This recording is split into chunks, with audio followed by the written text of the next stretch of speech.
Okay ને? હવે જુઓ તમે, આ આપણે મધ્યસ્થ નું પેલા સૂત્ર બધાને યાદ છે ને? m બરાબર l પ્લસ n/2 કૌંસમાં n/2 માઇનસ cf છેદમાં ગુણ્યા h. હવે આ સ્વાધ્યાયનો આપણો 13.3 નો દાખલા નંબર 1 છે, બરાબર?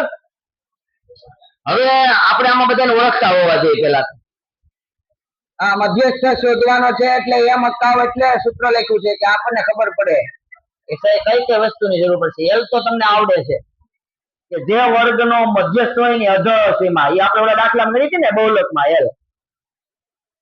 હવે આ ગોતાય ક્યાંથી, ક્યાં જવાય, ક્યાં આમાંથી કેમ જાણવું ક્યાં વર્ગમાં મધ્યસ્થ છે? પણ ઈ ગોતતા પહેલા સાંભળી લ્યો કે એક આ એફ છે ને, એફ માંથી સીએફ કેમ બનાવવો? એનું નામ છે સીએફ બનાવો, એનું નામ છે સંચયી આવૃત્તિ. શું નામ છે? સંચય આવૃત્તિ ને શું કહેવાય? સીએફ. બરાબર? સી થોડોક છે નીચે રાખવાનો ને એફ ને છે પાક્યું મોટું ઉપર જવા દેવાનું. આટલું બનાવવું પડશે. આ સૂત્ર લખશો એટલે ખબર પડશે. એન મળી ગયો, એલ મળી જશે હમણાં. એન માટે પછી સીએફ શું છે? તો કે એફ માંથી બનતી સંચય આવૃત્તિ. સંચય આવૃત્તિની વ્યાખ્યા તમારા 9મા ધોરણમાં આવી ગઈ. થઈ ગઈ ને? અને હું લખાવે છે એવું લાગશે તમને, કહી દઈશ. સંચય આવૃત્તિ એટલે શું ખબર? આવૃત્તિનો સરવાળો કરતો જવાનો. શું કરવાનું? આવૃત્તિનો સરવાળો. આપેલ વર્ગ એની પેલાના તમામ વર્ગની આવૃત્તિનો સરવાળો કરતો જવાનો, આમાં મૂકવાનો. તો કેવી રીતે કરાય જોજો, બરાબર ધ્યાનથી જોજો. સંચય આવૃત્તિ આવડશે તો જ તમે આમાં હચા પડશો. નકર આ દાખલાનો આઈના મરણ થઈ જાય. સમજાણું? આઈના પૂરું થઈ જાય. કીધું પેલા પગથિયે જો ગોથું ખાઈ જાય તો આખો દાદરો આપણે દરદરતા આવવું પડે. બધા પગથિયા આપણા ચુકાઈ જાય. દાદરામાંથી ઉતરતા હોય, ચડવા માંધો ના આવે, ઉતરતા હોય ઉપલા પગથિયેથી આપણે ચૂકી જાય તો બધા પગથિયા આપણા ગોથા ખાવા. અને નીચે આવતા ચૂકીને તો વાંધો નહીં, એક જ પગથિયું ગોથું ખાય, એલા નાક કપાય. આ તો બધા કપાવાના. પેલી જ ભૂલ કરશો કોની સામે પેલા નજર થાય? આંકડા સૂત્રમાં કોની સામે પેલા નજર થાય? કોષ્ટક ઉપર. હું ગોતવાનું છે, હું ગોતું ત્યાંથી ખબર પડી જાય ભાઈ ક્યાં હાલે. હા, ગોતવાનો કીધો એ મધ્ય છે, મંડળમાં મધ્ય કિંમત x sin y લખવા કહેવાય છે, બહુલકમાં y લખે છે. એટલે ધ્યાન રાખજો. હવે અહીંયા આપણે CF ની જરૂર છે. CF કેમ મેળવવા એ બરાબર જોજો. પેલા આની પેલાનો કઈ વર્ગ છે કે નથી? તો અહીંયા સુધીના પેલાના વર્ગની આવૃત્તિ આ 4 4 પેલા શરૂઆત આવી હતી તમારી 4 ના 4 જ આવે. સમજાણો? હવે અહીં આની પેલાના વર્ગની આવૃત્તિ છે કઈ? હા 4, એનો સરવાળો કરવાનો 5 ને 4 9. સમજાણો? હવે આ બેનો સરવાળો થઈ ગયો છે તો અત્યારે છે કેટલો છે? આની અંદર એવું છે, આની પેલાના તમામ વર્ગની આવૃત્તિનો સરવાળો, તો આમાં કેટલા નાખવા પડે? 9. તો અહીંથી સીધા નાખી દો ને 13 ને 9 આમાં સંચય આવૃત્તિ આવે. હવે આની અંદર આ પેલા નાખવા હોય, પેલાનો સરવાળો તો લખેલો છે, કેટલો છે? 22. 20 માં કેટલા નાખવાના? 22. તો આમ સમજાય ને વ્યાખ્યા? સમજાય ને? આ અને એની પેલાના વર્ગની આવૃત્તિનો સરવાળો, એનું નામ સંચય આવૃત્તિ. હવે આમાં કેટલા નાખવાના? 42. આ તૈયાર જ પડ્યો છે, પણ એ અહીંયા ભૂલ નો આવી ગઈ. કેટલા થાય? 56. હવે 56 માં કેટલા નાખવાના? 8. 8 ને 6 14 ને 14 વિદ્યા 64. અને આ ભૂલ નહીં ને એ તમે પકડી છો, આપણું ખોટું નથી ને? 64 માં કેટલા નાખવાના? 4. આ તમામ આવૃત્તિનો સરવાળો તો કેટલો થવો જોઈએ? 68. યાર હોય ને એ જ આવવો જોઈએ. સમજાણો? અહીંયા જે કુલ હોય ને એ જ અહીંયા આવવો જોઈએ. નો આવે તો આપણું ભૂલ હોય, સુધારવાની, પાછું ચેક કરવાનું. અહીંયા આમાં જરાય બાળકો ને જરાય ઉતાવળ નહીં CF મેળવવામાં, નકર દાખલાનું પૂરું થઈ જાય. આ અહીંથી આ મૂકી દેવાનું ઓલા જેવું થયું, અને આ એની અહીંથી આવે 68 છેલ્લા સરવાળામાં તો સાચા. કોનું હોય તો આવવા જોઈએ કુલ આવૃત્તિ. રેડી? સમજાણું? બધાને સંચય આવૃત્તિ. હવે કોઈ આમાં પ્રશ્ન હોય તો પૂછી લો મને. 4 ના 4. 4 માં કેટલા નાખો? 5. 9 માં કેટલા નાખો? 13. 13 માં 22 માં કેટલા નાખો? 20. અથવા 20 માં 22. 14 માં 42. 42 14 જે કરો એ અવળું અવળું. એટલે આ તમામનો સરવાળો થતો જાય અને સંચય આવે. આનો સરવાળો પછી આમ ખેંચવાનો નથી, ક્યાંય સિગ્મા ક્યાંય પૂછ્યું નથી. હવે મધ્યસ્થ કેમ ગણે આ કોષ્ટક તૈયાર થઈ ગયું. સાંભળજો હવે, હવે બરાબર જોજો. અહીંથી દાખલો શરૂઆત થાય. આ સૂત્ર તો આપણી પાસે તૈયાર હશે. અહીંથી શરૂ થાય. પેલા શું કરવાનું તો કે ભાઈ સાહેબ મધ્યસ્થ નો અર્થ શું થાય તમને હું કહી દઉં. વચ્ચેનું અવલોકન. કયું અવલોકન? વચ્ચેનું. આ બાજુ મેં તમને એક દાખલો શીખવાડ્યો હતો. 7 2 5 6 3 આમ લખ્યા છે. આનો મધ્યસ્થ પૂછ્યો કયો આવે? પણ આમ નો આવે. મેં કીધું ચડતા ક્રમમાં લખવાના. આવું આમાં કઈ કરવાનું નથી. આમ લખવાના 2 3 5 6 ને 7. પછી વચ્ચેનું કયું થાય? 5. આ મધ્યસ્થ જવાબ સીધો. આનો મધ્યસ્થ શોધવાનો છે. વચ્ચેનું અવલોકન શોધવું હોય ને વચ્ચેનું. જો અવલોકન આપ્યા હોય, તમને દેશી ભાષામાં શીખવાડું. જો આપ્યા હોય તો વચ્ચેનું જો અવલોકન છે તો વચ્ચેનું અવલોકન કેટલું થાય? 2. પાડી નાખો. એ થાય કે ન થાય? હે અંદાજે હો, અંદાજ. આપણે અંદાજ કરવાનો છે આપણો મધ્યસ્થ કયા વર્ગમાં અંદાજે હોય. કેમ ઓલામાં આપણે મધ્યક વાળો વર્ગ ગોતતા હતા, બહુલક વાળો વર્ગ ગોત લેતા હતા. એમાં મધ્યસ્થ વર્ગ ગોતવા માટે શું કરવાનું તમારે? બરાબર જોજો ધ્યાનથી. પછી ભૂલ ન કરતા. એક જ સિસ્ટમ શીખો એટલે બધા દાખલામાં આ જ રીતે આવે. જો મધ્યસ્થ વર્ગ માટે શું કરવાનું સાંભળજો. મધ્યસ્થ બરાબર ખાલી આમ લખવાનું n/2 અવલોકન. મેં કેમ સમજાવ્યું તમે સમજ્યા કે નહીં? અડધે હોય, અડધો અવલોકન કરવું હોય તો n નો કેટલા ભાગ કરવાનો? 2 તો n બાય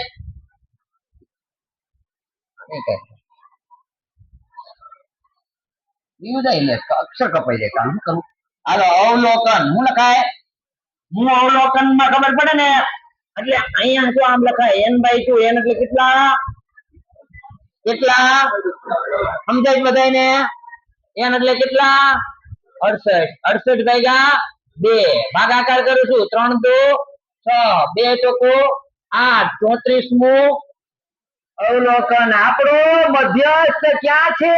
તો કે 34માં અવલોકન માં છે. ક્યાં છે? 34 માં. આપેલું છે.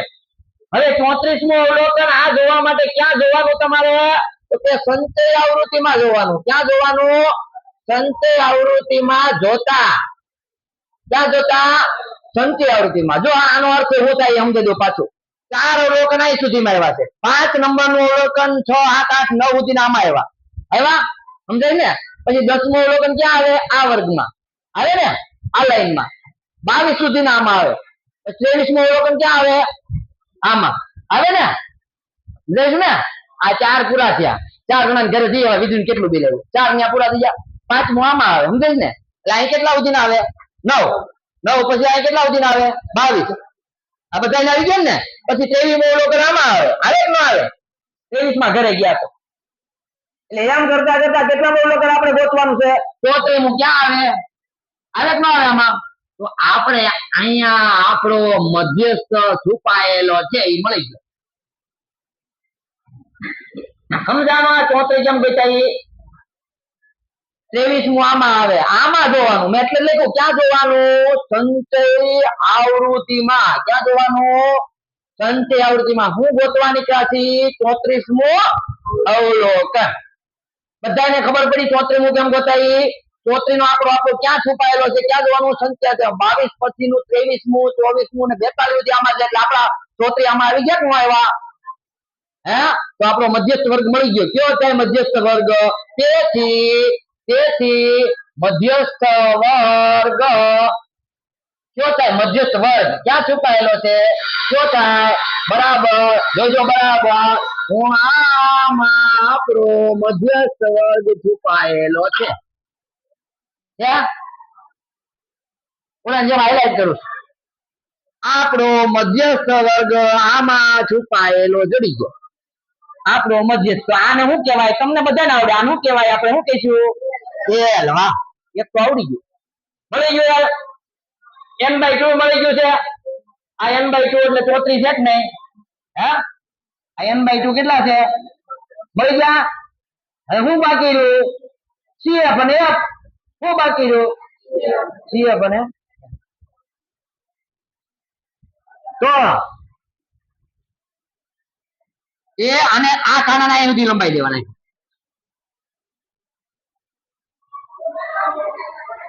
એટલે પછી આમાં મેં આ નવી સિસ્ટમ છે. અહીંથી આમ એરો મારો અને અહીંથી આમ એરો મારો. આ એરો ઈ સૂચવે કે 125 લઈ લ્યો ભાઈ. હવે એરો કેમ મળે ને હોય આમાં? આ ખાનું અહીં સુધી બનાવવાનું. આ એરો ઈ સૂચવે 125 લઈ લેવા. આ એરો ઈ સૂચવે છે 22 લેવા, 20 લેવા. આ બે સૂચવે છે તમારે 22 ને જાન લેવા છે ને 20 ને લેવાના. તો 20 શેમાં છે? એફ માં. તો એફ મળી ગયો કેટલો લેવાનો? 20. અને સીએફ કેવો લેવાનો? 22. અહીંયા હું અત્યાર સુધીમાં એક સિંગલ સાઇડ બનાવું છું, પણ તમને ખબર છે 22 લેવાના. આમ થશે નહીં તો નવડા ભાવ લેવા એમને. હે આમ જરી કામ કરવાનો એટલે આ તમને ધ્યાન ખેંચે કે 22 લેવાના છે, ત્યાંથી ઉતારવાના 22 લેવાના અને આ 20 ને લેવાના. તો બધું મળી ગયું. મધ્યસ્થ વર્ગ કેવો મળ્યો? 125 થી 145 મળ્યો આ મધ્યસ્થ વાળો વર્ગ. હવે તમને બધું મટીરીયલ મળી ગયું. લખવા માંડો. તેથી L બરાબર અહીં L બરાબર કેટલા લેવાના? 125. n/2 કેટલું છે? 34 છે. 34 મૂળ ઓલો પર કાઢી નાખવાનું છે. ખાલી ગોતવા પડતું મૂળ નાખો પછી 34 n/2 નો ભાગાકાર કરીને તૈયાર રાખ્યો છે. ઘણા પછી આમ 68 ભાગ્યા ભૂલમાં આમ કરે n/2. n ની કિંમત છે 68 ભાગ્યા 2. ન્યા જઈને કરે તો વાંધો નથી, પણ આપણે કરીને તૈયાર રાખ્યા. રેડી ને? પછી CF કેટલા છે? CF કેટલા એવા લેવાના? 22. F કેટલા લેવાના? 20. H કેટલી લેવાની વર્ગ લંબાઈ? આમાંથી ગોતવાની. 145 માંથી પછી બાદ કરો. 125 કેટલી થાય? વર્ગ લંબાઈ દરેક ને કેવડી છે? 20. બધા યાદ છે? કેટલી થાય? 20. કેટલી થાય? 145 માંથી 5 માંથી 5 શૂન્ય, 4 માંથી 2 જાય તો 2. એટલે આ H છે 20. આવી દેખાણ બધાય ને? આ 20 છે. H બરાબર 20. હવે કિંમત મૂકો. મધ્ય હવે દાખલો હવે શરૂ થાય છે ક્યાંથી? મધ્યસ્થ. આ પાઠ પાડી દો તો વાંધો નહીં. મધ્યસ્થ m બરાબર સૂત્ર મૂકવાનું L પ્લસ કૌંસમાં n/2 માઇનસ CF છેદમાં F ગુણ્યા H. કિંમત મૂકવું. L ની જગ્યાએ 125 પ્લસ કૌંસમાં n/2 ની જગ્યાએ કેટલા મૂકજો સીધા? 34 માઇનસ CF ની જગ્યાએ 22 છેદમાં F ની જગ્યાએ 20 ગુણ્યા 20. આ તો સારું છે. 20 ગયા ઉડી જાય ને ગુણાકાર છે ને? ઉપર બાદ બાકી થઈ જાય. જો આ 125 ને ઓલા દાખલામાં ગણતા હતા ને બહુલક ને મધ્યકમાં એમ જ છેલ્લે સુધી વટાવવાના નહીં. છેલ્લે સરવાળા બાદ બાકી કરવાના. આ 125 પ્લસ 34 માંથી 22 જાય. 4 માંથી 2 જાય તો 2. 3 માંથી 2 જાય તો 1. 12. આનો 2 નો શું થાય? સરવાળો. જો ભાગાકાર કરવાનો ક્યારેક આવશે હો, પછી કહેતા નહીં સાહેબ અમારે ભાગાકાર આવ્યો. આ તો છેદ ઉડી ગયા ભાઈ ગારા કે 20 ઉડી ગયા. ભાગાકાર કરવાનો આવે એમાં કઈ ના ન પાડી શકે. એટલે આનો સરવાળો પછી કરવાનો. 5 ને 2 7, 2 ને 1 3. 100 ને આ મધ્યસ્થ શું છે? આ મધ્યસ્થ. અને આપણે જોવાનું આ 137 આવ્યા એ આપણા આની વચ્ચેનો જવાબ છે. સાચું? આને કહેવાય મધ્યસ્થ. અને આ ગ્રાહકોની સંખ્યા છે. આ યુનિટ છે તો આ એકમ લખી નાખવાનું. ખાલી શું લખવાનું? એકમ. હવે આમાં કઈ કોઈ રહી ગયું હોય કે નો સમજાણું હોય તો ફરીવાર રિવિઝન કરું. બાકી મને કયો કેમ ગોતાઈ બંધ કરી દો.